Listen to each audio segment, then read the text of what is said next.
प्रामाणिकपणे त्यांना सांगितलं हरियाणा सारखं महाराष्ट्रात घडू शकत नाही, क्योंकि टाइगर यहाँ खड़ा है आदरणीय शरदचंद्रजी पवार साहेब. हा डिफरन्शियल जुलैला जो काही निर्णय घेतला होता गेल्या वर्षी तो मारून मुकटून जुलमाचा राम राम होता, आणि आता जो निर्णय घेतला हे आपल्या काळजाचं, हे आपल्या मातीतलं, हे आपल्या स्वाभिमानाचं देणं आहे.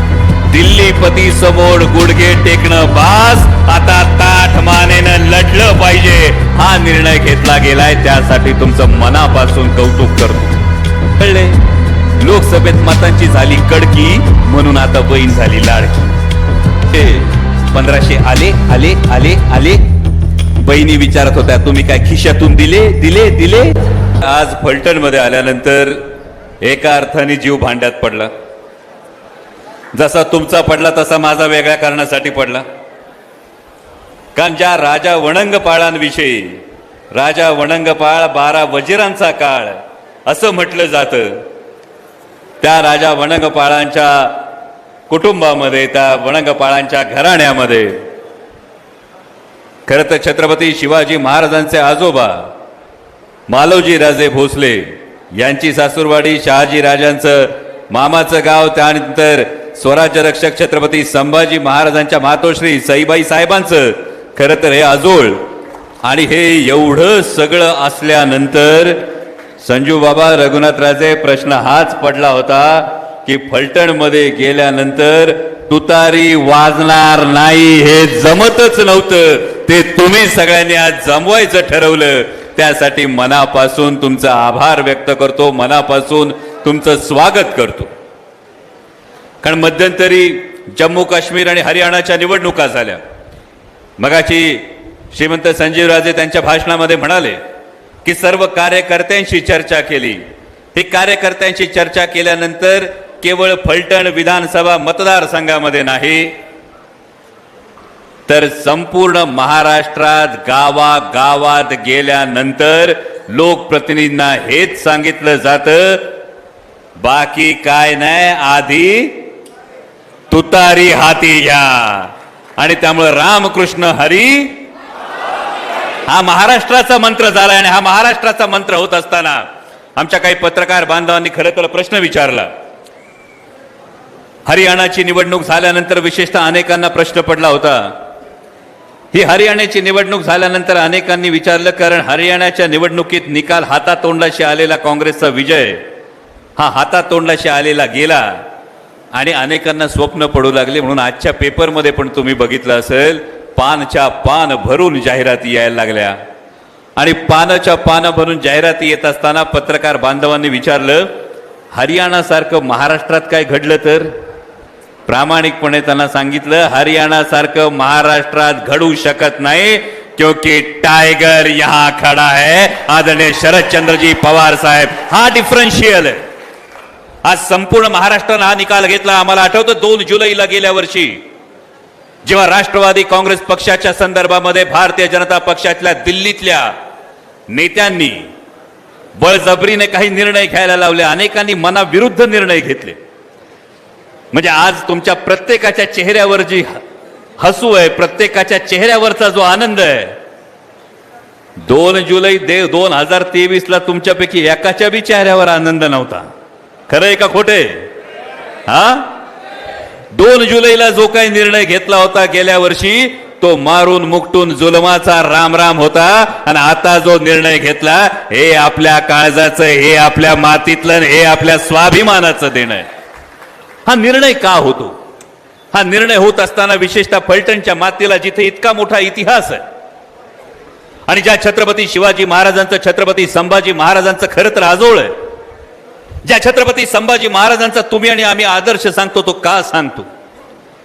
म्हणजे इतिहासामध्ये दिल्लीपती डोळे दाखवत होता, आणि दिल्लीपती डोळे दाखवत असताना छत्रपती संभाजी महाराजांना मान झुकवा, गुडघे टेकवा हे सांगितलं होतं. अंगावरची कातडी चोलवटली, डोळे काढले, नख काढली, पण माझ्या संभाजी राजांनी हार पत्करली नाही. ती स्वाभिमानासाठी, या मातीच्या अभिमानासाठी केलं. आणि हा इतिहास ज्या रक्तातून खरं तर त्यांच्यापर्यंत हा संस्कार पोचला, आज फलटणच्या भूमीत दिल्लीपती समोर गुडघे टेकणं बास, आता ताठ मानेनं लढलं पाहिजे, हा निर्णय घेतला गेलाय. त्यासाठी तुमचं मनापासून कौतुक करतो. कारण हा निर्णय घेत असताना आज देशाची परिस्थिती जर पाहिली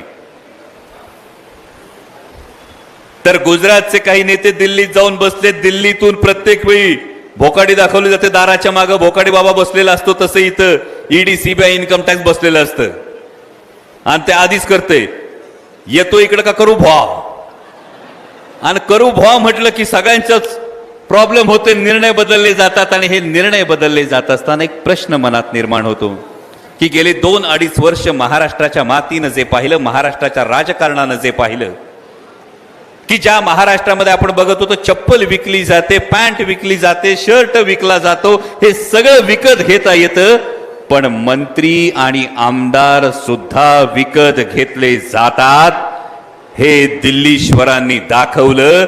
आणि आता त्यांना दाखवायची वेळ आली आहे की जर तुम्हाला वाटत असेल पण महाराष्ट्र हा झुकणार नाही, महाराष्ट्र आपला स्वाभिमान विकणार नाही.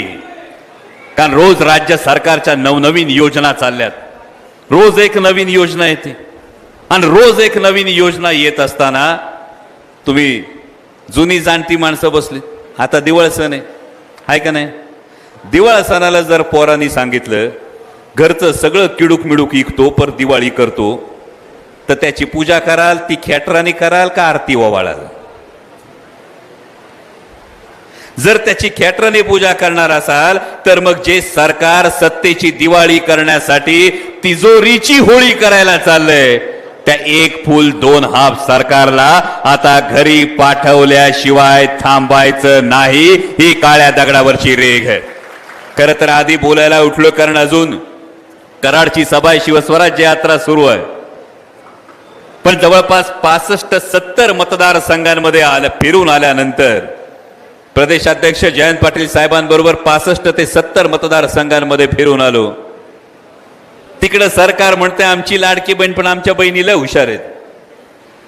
तुम्हाला कळले, लोकसभेत मतांची झाली कडकी म्हणून आता बहीण झाली लाडकी. तुमच्याकडे नोकरी करणारे किती जण आहेत? नोकरी करणारे किती जण आहेत? हाय मला सांगा, 2014 पासून 2024 पर्यंत तुमचा पगार डबल झाला का नाही? नाही झाला. 14 पासून 24 पर्यंत पगार डबल झाला असेल ना? तुमचा पगार डबल झाला नाही तरी तेलाचा भाव डबल झाला हे माझ्या बहिणीला माहितीये. तुमचा पगार डबल झाला नाही तरी मीठ 10 रुपयाचं 21 रुपयावर गेलं हे तिला माहितीये. पोरांच्या वहीवर 18% जीएसटी, खोड रबरावर 18% जीएसटी लावतात आणि हिऱ्यावर मात्र 1.5% जीएसटी. हेलिकॉप्टर घ्यायचं झालं तर 5% जीएसटी. आणि मग आमची लाडकी बहीण हेच म्हणते की सरकार जे काही देतंय ते खिशातून देत नाही. माननीय मुख्यमंत्री महोदयांचा त्या दिवशी मी कार्यक्रम बघत होतो. मुख्यमंत्री महोदय स्टेजवरून लाडक्या बहिणींना विचारत होते, 1500 आले आले आले आले. बहिणी विचारत होत्या तुम्ही काय खिशातून दिले दिले दिले? हे जे तुम्हाला कळतं हे महत्वाचं. कारण पोरग जन्माला आल्यानंतर त्याला दिलेल्या व्हॅक्सिन पासून माणूस जेव्हा जातो ना तेव्हा तिरडीवर अंथरायच्या कापडापर्यंत प्रत्येक गोष्टीवर जीएसटी देतात. तुमच्या खिशातलंच तुम्हाला परत दिलं जातंय. आणि हे देत असताना सरकार आपला प्रचार करून घेतंय. आणि त्यामुळे जे सरकार या पद्धतीनं महाराष्ट्राचा स्वाभिमान दिल्लीच्या पायावर गहाण टाकतंय, या सरकारला आता जागा दाखवायची वेळ आहे. आता दिवाळीमध्ये शिदा येईल. आला का? पोचला का? हा, जेव्हा शिदा पोचल तेव्हा लक्षात ठेवा आलाय आपल्याच पैशानी, पण पाकिट उलटून बघा. पाकिटावर असेल श्रीजी फूड्स वडोदरा गुजरात, म्हणजे पैसे तुमचे. रवा खरेदी कुठून केला? गुजरातच्या कंपनीकडून. बेसन खरेदी कुठून केलं? गुजरातच्या कंपनीकडून.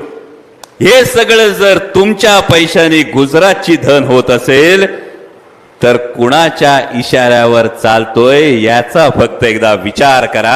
आणि आठवा छत्रपती शिवाजी महाराजांना, ज्या महाराजांनी दिल्लीच्या दरबारात असताना औरंगजेबाने सांगितलं होतं की दख्खनची सुभेदारी देतो. आणि दख्खनची सुभेदारी म्हटलं तर युद्ध नव्हतं, काही नव्हतं, ऐशो आराम होता, स्वराज्याच्या 2.5 पट सुभा होता.